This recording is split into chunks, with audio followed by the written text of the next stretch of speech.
All right, good morning. How are y'all doing? All right, well, welcome to the Breakout for Good to Great. I'd like to begin with an expression of gratitude for this group. And, you know, this is our third leadership conference, and it's pretty amazing to see the growth in the room and the development, the self-development that each one of you has done through this transition that we're going through to MPs, and just the level of ownership and conversations that I'm having with y'all, and the level of leadership. It's just an amazing thing to say. So thank y'all. Keep it up. You're doing a really good job. Thank you very much. All right, so who's read the book? Reading. Okay, that's good. You're reading. That's right. So good is the enemy of what? Great. All right. First one in the morning. All right. Yes, good is the enemy of great. So I'm going to read the first paragraph of the book real quick. We don't have great schools principally because we have good schools. We don't have great government principally because we have good government. Few people attain great lives in large part because it is just so easy to settle for a good life. The vast majority of companies never become great precisely because the vast majority become quite good. And that is their main problem. So let's go through a little history of good to great. In 1996, Jim Collins, which you can kind of see him right there, and his research team of 21 people set out on a 5-year research effort to determine if a good company could become a great company, and if so, how? Or is it a disease that just it's incurable? You know, that you can't become great. That was their goal. That's what they wanted to do. So to grasp the concept a little bit better, this is a stock chart, and the team identified 11 companies that made the leap from good results to great results and sustains those results for at least 15 years. So no one-hit wonders. They didn't want to look at companies that did really well and then just fell off, right? So you can see right here the good to great companies that made the final cut into the study attained extraordinary results. Right there, right? And so then they identified 11 comparison companies, direct comparison companies that were in the same industry as the good to great companies at the same time of transition. And you can see them right here. So they were outperforming the good to great companies here. And then you can see where that transition point is. And you can see the split, right? So the good to great companies averaged a 6.9 times stock return than the general market. That's pretty big. So just as we talk through this today, and you know, thinking about the book and the principles that we're going to talk about, and thinking about books in the past and philosophy and things like this, this is a fact-based book, and this right here proves it. So it's a good way to look at it, right? All right. So everybody's seen this many times. We saw it yesterday many times. So who has struggled to grasp or implement the 7 principles that you see here, you know, in your deli? Understand them, implement them. Anybody? Me? Yep. So I did. Real quick history about myself in this book. When I first got introduced to the book in, I guess it was the early 2000s, I was at a meeting or you know, where Joe was speaking, and he had quoted the book, and he had the book, and he was talking through it, and it's like, okay, if Joe's talking about it, I better go get it, you know, because what he says is gold. We gotta follow that. So I went and got the book, and I read that first paragraph that I read to y'all earlier, and I was like, there ain't no way I can do this. This sounds a little gimmicky. It sounds a little bit, the title, good to great, right? So, you know, it was very judgmental, and I was like, this doesn't apply to what I do in the store, so I'm going to go back to what I'm going to do, and I'm going to shelf the book, and I never read it. So, but then in October of 2016, at our first leadership, our ELT meeting, this was one of the first slides we saw. And you can see at the very top what it says. Get engaged, good to great. Which to me was, go find the book and read the book and get engaged in the book. So tried to look for the book, couldn't find it, had to go buy a new one, and I read the book. And I got the audio too, which helps. But as I was going through and reading the book, there was a light bulb that was going off, and it was like, this makes a whole lot of sense to me. there was a connection. In my mind, I was thinking, why would you not run your business, your company, your life this way? I mean, it just makes a whole lot of sense. So the Good to Great team uncovered many insights throughout their study, but through the entire thing, they discovered one giant conclusion, that almost any organization can become great if it can consciously applies the framework of principles they uncovered. That's important. So my objective today is to hopefully bring a little more clarity to these 7 principles that you see here, and understand how easy they are to understand. And I say that because they're very common sense. Common sense principles that when applied can help you be successful with anything, but in particular business. So think about what I just said. Common sense principles. Okay? So I'm going to ask that question at the end. All right, so we're going to start off with a little Jim Collins, level 5 leader. Got a little video clip. My assistant here, Mikey. That the X factor of truly great leadership is humility. Humility combined with a ferocious will for something bigger than yourself. Humility in a very special way. I want to be very clear. These people are ambitious. They have tremendous energy. They are often exhausting. They never want to stop. They're utterly relentless. Okay, they have all that. But here's the difference. See, for a 5 versus a 4. So for a 4, all that energy and ambition and drive is about them. It's about what they get. It's about how they look. It's about what they make. It's about what accrues to them. It's about whether they are the center. That's a 4. 5s, all that same level of energy and drive and ambition is channeled outward into a cause, into a company, into a culture, into a quest, into something that is bigger and more enduring than they are. Level 5s lead in a spirit of service, and they subsume themselves and sacrifice for that. Spirit of service. Where have we heard that before? What do we do? What do we have? What have we embraced as a company that fits that? Servant leadership. Been talking about it for a long time. Joe's been talking about it for a long time. So I like this slide a whole lot because it resembles something that we're currently doing as a company. What is that? Career path, yeah. So this is Jim Collins' version of the level 5 leader and the different levels to get there. And so I like it because it kind of reminds me of what we're doing. And when you identify somebody that goes through that career path, you're looking at people, especially in the management side, you're looking at people that are highly capable individual, that contribute to team member, to competent manager, and so on. And I think that when our folks are going through that path, I think the one thing that they're thinking about is more or less about a level 4. They want to be an effective leader.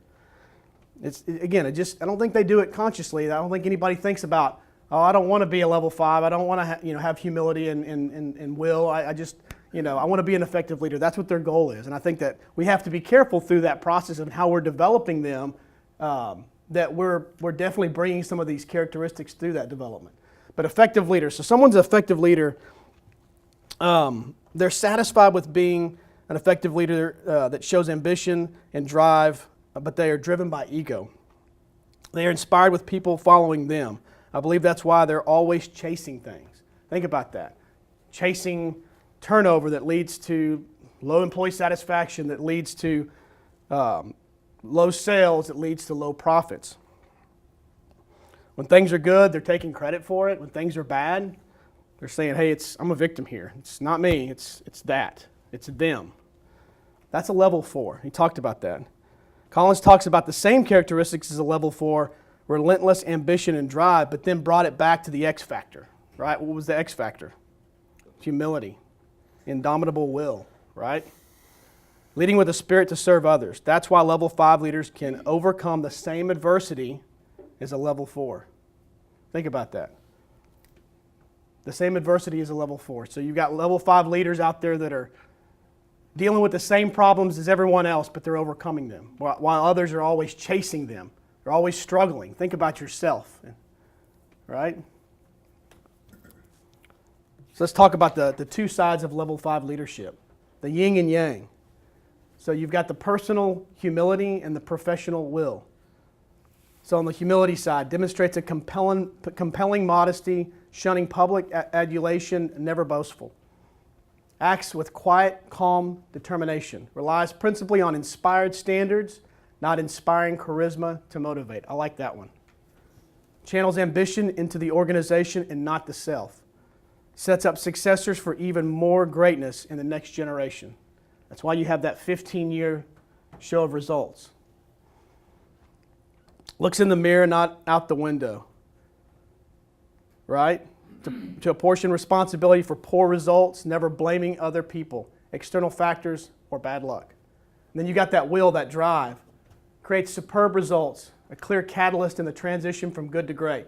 Demonstrates an unwavering resolve to do whatever must be done to produce the best long-term results, no matter how difficult, whatever it takes.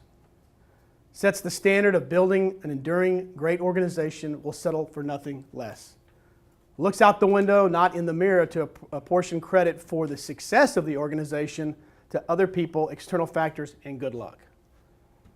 That's the difference between a level 4 and a level 5. Y'all seen this one before? This slide, anybody seen the video? Okay, just real quick, Mike's gonna show a video real quick. Individuals do not change fundamentally in who they are without a very serious personal crisis of some kind. But the conclusion, again, for us, perhaps the key conclusion is that is a wrong question to ask. Revitalizing people has a lot less to do with changing people and has a lot more to do with changing the context that companies, that senior managers, that people in this room create around their people. Now, context, some manager called it the smell of the place. It's a hard thing to describe. And then let me try to describe it the best way I experience it, through my sort of personal experience, if you wish. I teach at the London Business School. I live in London, have done so for the last year and a half. Before that, I lived in Fontainebleau in France for about 8 years. But one look at me, and then one sound of my accent, and you know I do not come from either of these two wonderful places in the world. I come from India, from the eastern part of India. My hometown is the city of Calcutta. So every year I go to Calcutta in the month of July. That's the only time when my children have a summer vacation. Now, Calcutta is a wonderful town in winter, autumn, and spring. But summer, well, the temperature is 102, 103. The humidity is about 99%. And I feel very tired. Most of my vacation, I'm tired. I'm indoors. I used to live in Fontainebleau. And this I genuinely challenge you. Go to the forest of Fontainebleau in spring. Go with a firm desire to have a leisurely walk. And you can't. The moment you enter the forest, there is something about the crispness of the air. There is something about the smell of the trees in spring. You'd want to jump. You'd want to jog. You want to catch a branch, run, do something. And that, I believe, is the essence of the problem. Most companies, particularly large companies, have created downtown Calcutta in summer inside themselves. And then they complain. They say, you are lazy and you don't take initiative and you don't take cooperation. You are not changing the company. The issue is, it's not about changing me. I have a lot of energy in spring in Fontainebleau, and I'm a bit tired in summer in Calcutta. And that's the issue. To change ultimately beyond all these abstractions of strategy, of organization, of processes, at the end, the issue is, how do we change the context? How do we create Fontainebleau forest inside companies? Everybody get that? Yep. So back to the slide. What do you think a level 5 leader produces? Is it Calcutta in the summer or Fontainebleau? Yes, everybody say it. Fontainebleau. Yep. Has anybody ever felt like they're in Calcutta in the summer? Absolutely. Do you think your people feel that way sometimes? Sure. Constraint, compliance, control, right? The smell of the place. All right, quick group discussion. So what are some examples of level 5 leadership in the deli?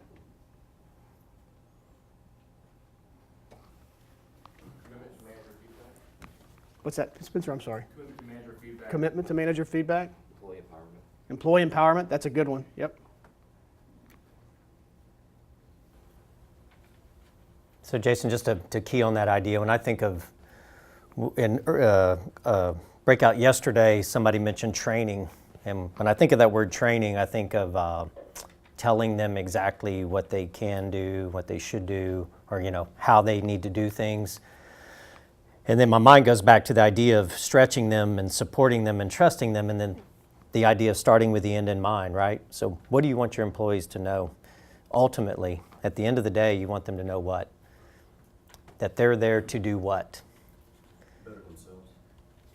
Make every customer happy, right? Yeah. And so if you start with that idea, that this is ultimately your job, is to make every customer happy, and I'm going to give you a lot of support, but I'm also going to trust you to make a lot of decisions that lead to that, we might end up with a better, a more well-rounded work staff, right? Just a thought.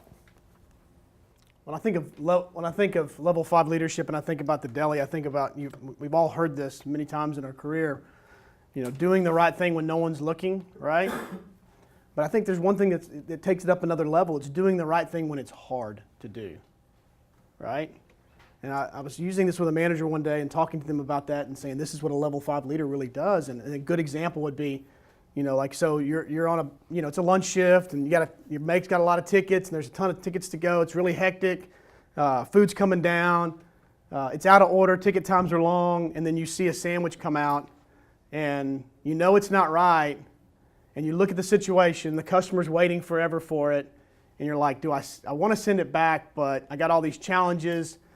My mate's going to get upset with me. My people are going to get frustrated. The customer's going to get even more frustrated. So you decide to if I don't look at the sandwich and I just keep walking out, deliver it, then it's okay, right? Like, that's just an example. That's hard to do, right? There's a lot of disruption there, but the message you send when you don't do that, think about that, And then what happens is that one day, you try to do that because you never do it, and you try to do it, and everybody gets really frustrated with you. To doing the right thing when it's hard. Okay, so we'll move on to first two. Another Jim Collins kickoff. When we began doing the Good to Great research, we expected that at first these level 5 leaders might come in and set a new direction and then motivate people to go there. But instead, what we found was something quite the opposite. They came in and they said, I am not going to figure out where to drive this bus until I have first figured out what? Who should be on the bus? Who should be off the bus? And who should be in the key seats? And only once I've got the right people on the bus and the right people in the key seats, then we will figure out where to drive the bus. It's the idea of first who, then what. First get the right people, then figure out what to do. And again, this is one of those ideas that's even more important in our world today. Why? Because if the world is unpredictable, if the world is changing, if the world is requiring adjustments, you can't predict the what. So the most important thing is to pick the right who. So what do you say at the beginning? He talked about their expectation going into these companies was they thought that they would find that they started off with the what. That's kind of our instinct, right? Whenever you take over a store or a new project or you're working on something in the store to improve, you go straight to I got to figure out the plan to do that first. It's kind of your initial instinct, right? Instead of thinking about who are the people around that? What are my people like? I'm not saying that you don't think about that, but that might not come first. So in this chapter, there's a lot of good stories of the comparison companies and the good, great companies, and when it comes to first who, and there's a lot of good stuff that came out of this chapter. But I want to really focus on 3 key points that really resonated with me. So the obvious one, first step is to get the right people on the bus and the wrong people off. and then figure out where to drive it, right? And if you get the right people on the bus, the problem of how to motivate and manage people largely disappears. Think about that one. If you have the wrong people, it doesn't matter whether you discover the right direction, you're not going to get there. I love this one. It's who you pay, not how you pay them. The purpose of a compensation system should not be to get the right behaviors from the wrong people, but to get the right people on the bus in the first place and keep them there. So that's when this works really well. Hire 5, work them like 10, pay them like 8. First 2 is a very simple idea to grasp. So, I mean, when you talk about it, you're like, well, yeah, of course. I mean, I got to get the best people, right? But it's the hardest thing to do. You get it, but it's real hard to execute. So think about those times when you're struggling on staff, right? And you're motivated to hire, and you got signage up, and you got ads going, and you're just trying to get traffic flow, and you start getting people in, and you can start filling seats real easy, right? But going out and finding the right people, that takes effort. That's hard to do.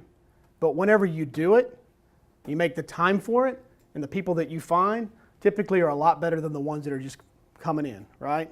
Again, no one said it was easy. It's really hard to do. So quick group discussion. So who are the right people for us? People that need lack of direction, okay? They show ownership, good. How do you tell if they have ownership? Attitude. I like people who smile. Smile, good. Keep going. Really outgoing. Outgoing, Not loud, but not too yeah. quiet. Okay. Very good. Mick, you got any? You've been hiring a lot?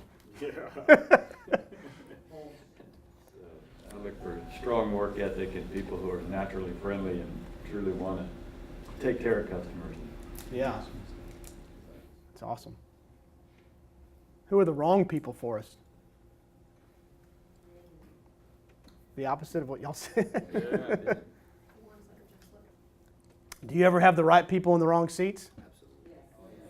It's amazing. That question I've asked 3 times, and everybody's like, yep, it's happened. What do you do in that situation? Cross-train? Talk to them? Do you ever lose good people because of this? Yep. That's the worst thing, is to have a really good employee, and then you lose them, and then you're like, I don't know why they quit. You know, I've heard that before. That's terrible, you know, that recall going into a store opening and you've got somebody on dish, and, you know, again, that position is pretty difficult. And they're a great, you know, talking to them, they've got, you know, great attitude, great work ethic, they really want to do a good job, and you're like, man, I really like that person. And then you go back to the next visit, and that person's no longer, what happened to so-and-so? They quit. I don't know why. You know, but then when you were back there, you're thinking, this person probably shouldn't be in this position. I think we lose some good people that way. So breaking down 4 employee types real quick. So you have the first 2. So you have people that produce and buy in. Those are your all-stars. Those are the people you pay like 8, right? Then you got those that don't produce, but they do buy in. You can develop these folks. They're not a waste of time, right? These are the people you want to really focus on and get involved in. Get involved with. And then you have those that don't produce or don't buy in. It's pretty easy. They got to go. Get them off the bus quickly. And these are the hardest ones right here. They produce, but they don't buy in. They're the hardest problem that we have. We spend precious time trying to convince these folks. Think about that. These are the folks that come in late. Hey, I need you to come in on time. That's not coaching, that's convincing. Right? Hey, I need you to wear your uniform. Put your name tag on. That's not coaching, that's convincing. Right? Hey, I need you to smile. That's not coaching, that's convincing. How much time do you spend convincing people? And you think, oh, I'm working with them. I'm developing them. That's not development. That's not these people. All right. My pleasure.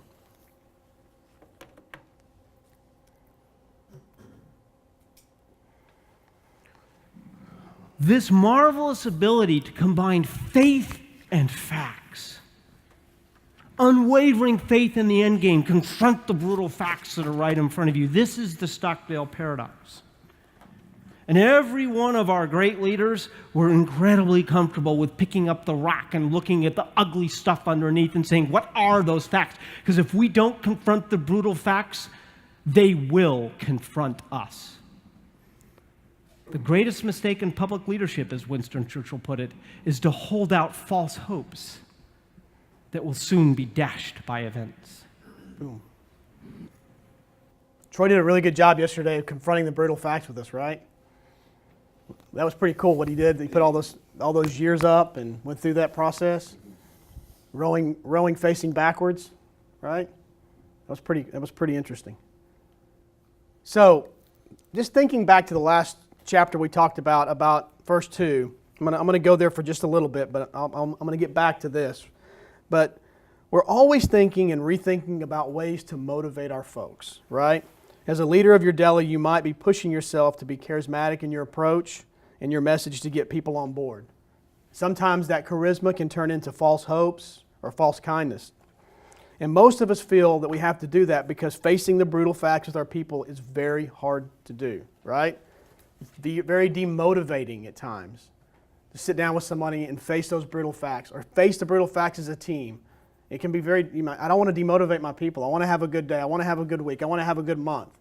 I got to stay positive. I got to be charismatic. That's what they're depending on. That's what they need, right?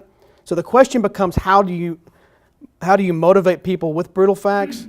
Doesn't motivation primarily flow from a compelling vision? And the answer is no. Not because the vision is unimportant, but because expending energy trying to motivate people is largely a waste of time. One of the most dominating themes that runs throughout the book is that if you successfully implement its findings, you will not need to spend time and energy motivating people. If you have the right people on the bus, they will be self-motivating. The real question then becomes, how do you manage in such a way as not to demotivate people? So remember he talked about, he had Winston Churchill's quote, he talked about that, the one single most demotivating action you can take is to hold out false hopes. And eventually, you're going to be confronted with the brutal facts at some point, right? I mean, when you sit there and say, I'm just going to stay charismatic, I'm going to stay, I'm going to, a little false kindness here. Eventually, the brutal facts are going to confront you if you don't confront them. So that's where it gets demotivating for your people. So leadership's about vision, but leadership is about creating a climate where the truth is heard and the brutal facts are confronted. So, how do you create a climate where the truth is heard? Here are 4 basic practices. So, leading with questions and not answers. So, leading from good to great doesn't mean that you come up with the answers and then motivate your folks to follow your vision. It means having the humility to grasp the fact that you do not yet understand enough to have the answers, and then as to the questions that will lead to the best insights. Engage in dialogue and debate. The good to great companies had a passion for intense dialogue. They didn't use discussion to sham process to let people have their say so they could buy in to a predetermined decision. So the decision's already made. We're going to have a meeting. So think about how you conduct your meetings, right? Hey, we're going this direction, but I'm going to sit down and we're just going to have a meeting so everybody can just have their time and they can say we had a meeting. Get in that meeting and talk through it. What's bothering you? Let's have some debate, dialogue, right? That's healthy. Conduct autopsies without blame. When you conduct autopsies without blame, you go a long way towards creating a climate where the truth is heard. If you have the right people on the bus, you are less focused on assigning blame and more focused on searching for understanding and learning. Build red flag mechanisms that turn information into information that cannot be ignored. The good to great companies didn't have better information than the comparison companies. They all had the same information. Both had identical access to good information. The key then is not in better information, but turning that information into information that can be heard, that cannot be ignored. So, the good to great companies faced as much adversity as the comparison companies. They had the same challenges, but they responded to that adversity differently.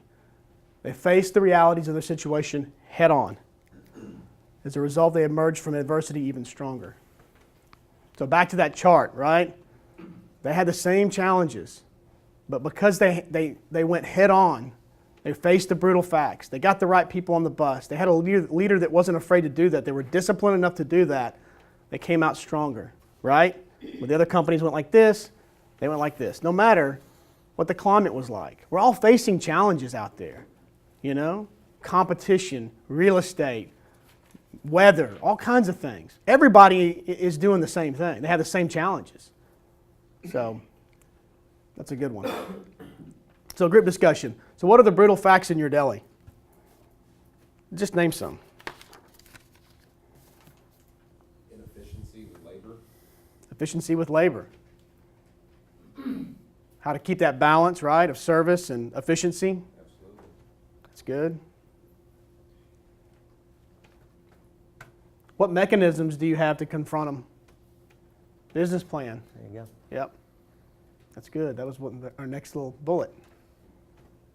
You're right. There's a lot of mechanisms that we have to identify our opportunities. We have one that we've introduced, over the last year. A year and a half ago, when we said bring your business plan to your interview, everybody's like, "I've never done a business plan. Help me out. I don't know what to do."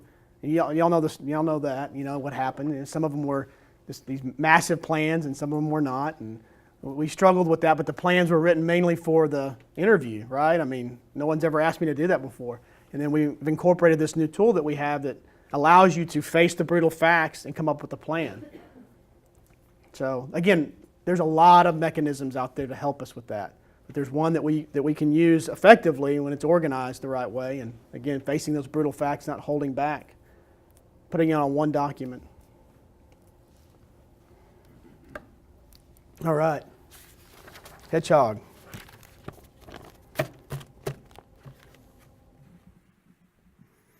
So there's this wonderful essay called The Hedgehog and the Fox, which was written by Isaiah Berlin, a philosopher thinker. And he basically said there's two types of thinkers. There's hedgehogs and there's foxes. Now, the hedgehog and the fox are different in the following way. The foxes, they love complexity. They love all the moving parts. They love basically showing how smart they are by making things so complex other people can't understand them. Hedgehogs, on the other hand, are a different breed. Hedgehogs tend to take the approach of saying, I know the world is complex, but we can't function if we don't simplify it. And what hedgehogs do is tend to get sort of one big idea and to focus on that and to simplify a complex world down to a fundamental, simple idea that is essentially right. Now, it turns out that in different walks of life, some walks of life favor foxes, some walks of life favor hedgehogs. So I don't want to say that hedgehog is always better than fox. In the world of leadership, the hedgehogs win. Okay, so picture a fox, right, and a hedgehog, and the fox is always thinking about ways to eat the hedgehog, to get the hedgehog, right? And he's always going through this process. He's crafty. He's calculating his every move and thinking about, okay, I need to get to the hedgehog, and the den is right there, and the hedgehog's going to come up, and he's going to walk to his den, and I'm going to pounce on him. I'm going to do this. I'm going to go over here and do that, or whatever. And so he's out there moving around, and then the hedgehog's walking up back to his den, and he sees the fox moving around, doing his little crafty moves, and he's like, this dude don't get it. Same thing every single day. Oh well, and he walks up and he goes into a ball, and there's spikes on the outside of that ball, and the fox comes up and he's about to pounce, and he sees it, and he's like, all right, I'm going to retreat back in the forest, and I'm going to do this again. I'm going to calculate for tomorrow and rework it and rethink about it, and I'm going to do the same thing over again and over again and over again each day. And each day the fox comes out with a new plan with lots of ideas, and the hedgehog does the one thing that he does every time. And who wins? The hedgehog, right? He always wins. So, are you a hedgehog or a fox? Is a question. Both? Crafty? Yeah? So those who built good to great companies were hedgehogs. They used their hedgehog nature to drive towards what Collins' team came up to call the hedgehog concept. First, they founded their strategies on deep understanding along 3 dimensions, known as the 3 circles. Second, they translated that understanding into a simple, crystal clear concept that guided all their efforts. Right? So we've seen this before. What are you passionate about? What can you be best in the world at? And what drives your economic engine? The overall hedgehog concept happens at the intersection of all 3 circles. So that's where it happens. You got to have all 3 of them. You got to intersect all 3. So those who led comparison companies tended to be foxes, never gaining the clarifying advantage of the hedgehog concept, being instead scattered, diffused, and inconsistent. So think about that. Back to what I said earlier about chasing things, right? Always going after something new, always chasing something. So what's our hedgehog concept? What are we passionate about? Yep. What are we best in the world at? Running profitable Jason's Delis, right? And what drives our economic engine? Single deli profitability. That's correct. So let's talk about passion for a minute. The good to great companies did not say, okay, folks, let's get passionate about what we do. They didn't go, hey, we got to get passionate about running Jason's Delis. Come on, let's get passionate. They didn't do that. They said, hey, instead they said, what are we passionate about? That's what we do, right? Back to convincing. What are they best at? So one of the most crucial points that Collins makes in this chapter, a hedgehog concept is not a goal to be the best. It's not a strategy to be the best. It's not an intention to be the best. It's not a plan to be the best.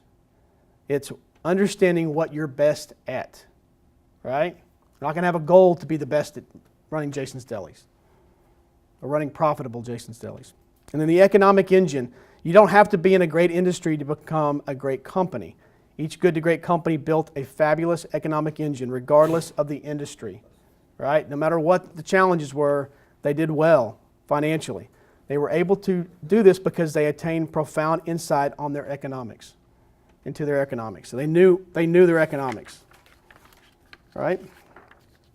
All right, and that's our hedgehog. If we're doing these things right here, we will split like the good to great companies did, away from the comparison companies. So culture of discipline.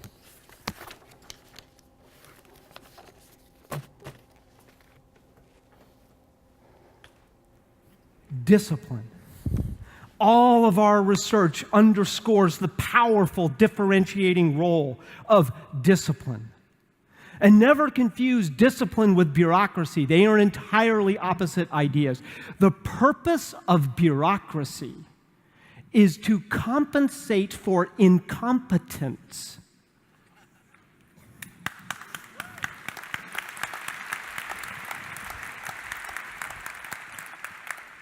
And never confuse discipline with conformity.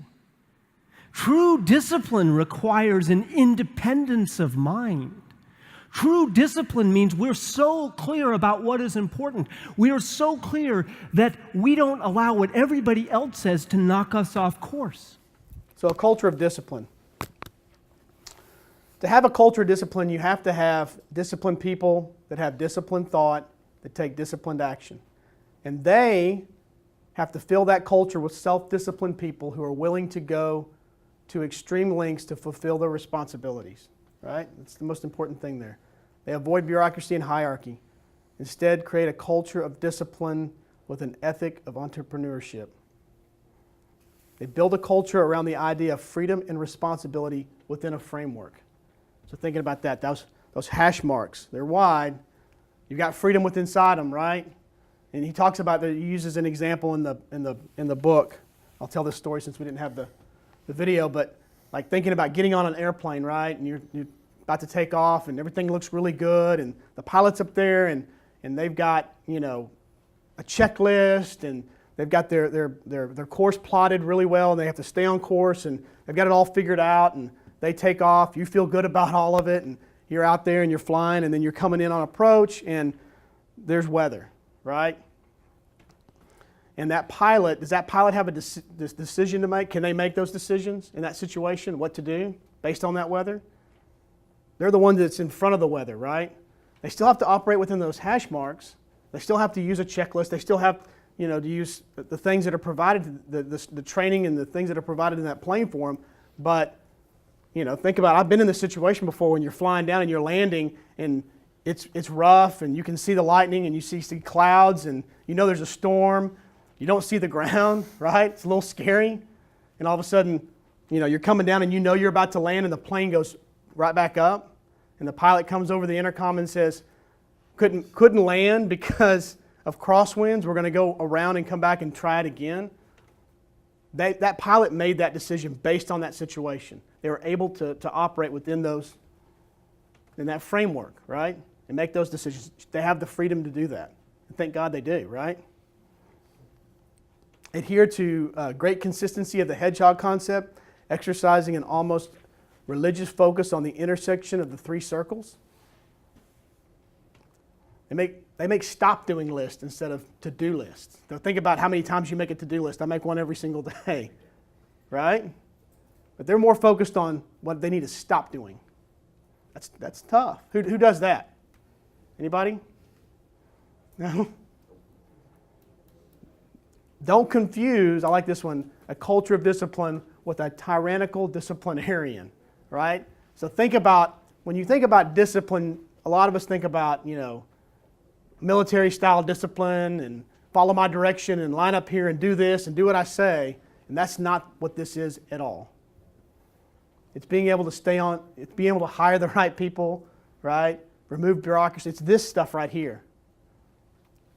That's a culture of discipline. So, what are some examples of having a culture of discipline in the deli? Start with disciplined people. What about disciplined thought? How do you go through that process? Sticking to the plan, not changing, not being a fox. Begin with the end in mind. That's good. It's really good. Not reacting in the moment. Not reacting in the moment. Very good. All right. Let's try it again. Exciting. Technology accelerators.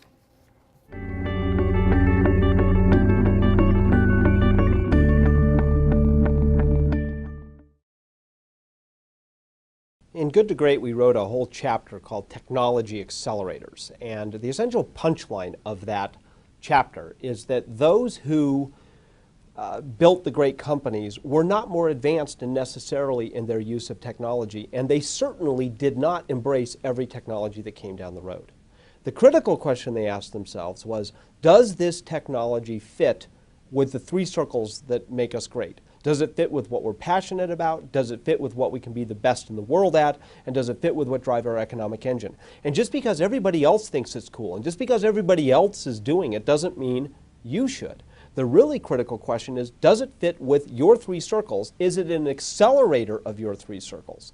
Now, one of the things that's very interesting when we go back and we do analysis over time, rarely are those who became great the leaders in pioneering the application of technology.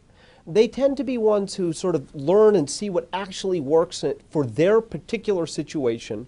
They're somewhat conservative, as one of the great chief executives we recently been researching put it.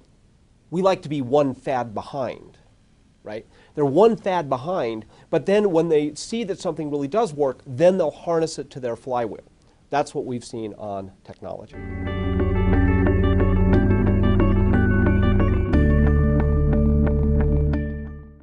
Okay, so when you hear the word technology, what do you think? What comes to mind? First thing. Smartphones. Yeah, I know it's early, guys. Come on. The delivery. Order talk. Okay. Bring. Wade talked about that yesterday. Yep. Do you think that we're behind with technology at Jason's Deli? Yeah? Y'all do? Okay. So I want to focus on three points here with technology accelerators. Just like you said, the good to great companies use technology as an accelerator of momentum and not a creator of it. So you don't start with technology. It accelerates what you already have because you're good at it, right? You're great at it. Does it fit in the hedgehog concept? So a lot of times we might not look at technology, we might not look at the hedgehog concept. Does it fit there first? We might just go after the technology because everybody else is doing it. It's a fad. But if it doesn't fit our hedgehog concept, it doesn't work, right? If it does, then be a pioneer of it. If not, get away from it. And then interviewing, like you said earlier, across 84 interviews, the good to great executives, with the good to great executives, 80% didn't even mention technology as one of the top factors in the transition. So I think the one thing that when we think about technology and we say, yes, we're behind, right? There's that fear. There's that fear of getting behind our competitors and them outperforming us in the market, outpositioning us in the market because they have that technology. And the good to great companies, they didn't have that same fear, and this is why. Keep this in mind, because there's no technology out there that can make you a level 5 leader. There's no technology that can turn the wrong people into the right people, right? There's no technology that can instill the discipline to confront the brutal facts of reality. And there's no technology that can replace the need for deep understanding into a simple hedgehog concept. And there's no technology that can create a culture of discipline. Now, there's technologies that can help you with some of those things. They can accelerate some of those things. But if you don't have the right attitude in those areas, in those principles, that technology is not going to help you, right? In fact, the good to great companies that did pioneer technology, they could go and they could hand off their technology that did work for them because they had all those they followed those principles, right? And so they used technology as an accelerator. They pioneered it. They could hand that great technology off to a comparison company that didn't have those things, and that comparison company, and it could be good, and they could say, here, it's free, take it, it works. That comparison company is going to take it, and they're not going to show any better results. They're going to do the same thing because they don't have a level 5 leader. They don't put people first, right? They don't have a good hedgehog concept. They're not disciplined. So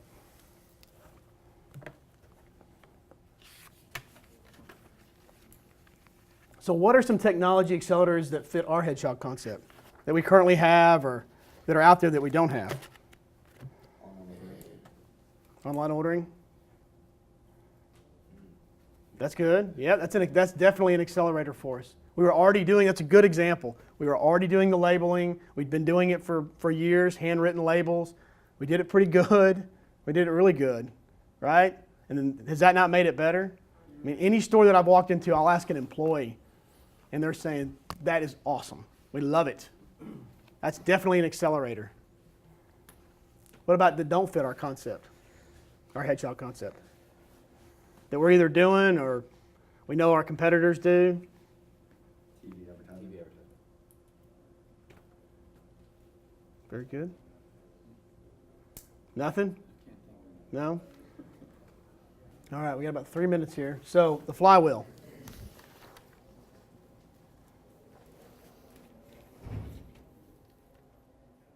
Remember we wrote in Good to Great that big things happen by pushing on a giant heavy flywheel. You start pushing in an intelligent and consistent direction. And after a lot of work, you get one giant, slow, creaky turn. But you don't stop. You keep pushing, and you eventually get 2 turns, and 4, and 16, and 32, and 64, and 100, and 1,000, and pushing, cumulative, consistent momentum, and at one point it's 100,000 and 1,000,000 turns in that flywheel. Big things happen because you do a bunch of little things supremely well that compound over time. Well, this is what we learned. We see tremendous consistency in any truly great enterprise. The signature of mediocrity is not an unwillingness to change. Although, and we'll get to this, if you don't change, you become irrelevant. But the true signature of mediocrity is chronic inconsistency. Troy played that yesterday. All right. Chronic inconsistency. Mediocre. So, the flywheel, right?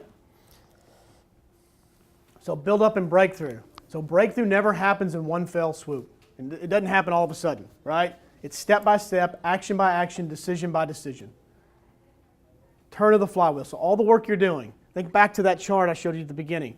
Those companies for a long period of time were going like this, right? And then all of a sudden, boom. It didn't just happen all of a sudden. One day they came in and said, boom, it's happening, right?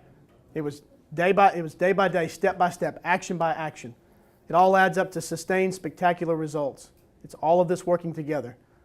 No obvious from the outside, no launch event, no tagline, no miracle moment.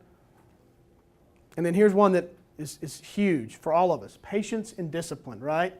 Concentrate on continued improvement and the delivery of results, right? So we're real guilty of needing to see results immediately. We want to see results. Who doesn't want to see results, right? But at times we go in and we don't see those results, and then all of a sudden we make a change, right? And then we don't see results and we make another change. If you feel good about it, if you're doing these things, it takes consistency, like you just talked about. Under-promising but over-delivering, tactfully manage short-term pressures. So again, all that stuff takes patience and discipline. The flywheel. So the doom loop. So no careful process, just simply do it. Frequently launching new programs, making constant change, right? Make a big deal to motivate your folks. Programs fail to produce lasting results. The comparison companies are always trying to acquire new companies to drive their economic engine, right? They weren't focused on their hedgehog concept themselves to drive it. And then this is the one I was going to say a second ago, leaders who stop the flywheel. Think about how many times we've changed leadership, or you've changed people in the store, and it stops the flywheel. I think about those stores that are in those challenging markets that, again, back to the patience part of it. We weren't patient, so hey, the flywheel's going, but the results aren't there. Get them out, get somebody new. It stops the flywheel, it stops the progress, and you start all over again. You can never gain momentum, you never can go forward, right? So then you go into this. And the results over the 10 years are this. So, do you think that we're on, as a company, on this journey? Good to great. Yeah? Are y'all on that journey in your stores? In your individual stores? Yeah? So using the sigmoid curve that I provided, that we put on your chairs, I know Troy asked you to do this yesterday, but it was for thinking more about the company. Think about you as an individual and where you're at on that journey. Is it learning? Is it growth? Is it transition? Is it decline? Where are you at? Just put a little X there and you can just leave it there. We'll pick it up. And then lastly, this is a quote from Joe, but be a career learner. Read. Stay curious. You can get the book on Amazon.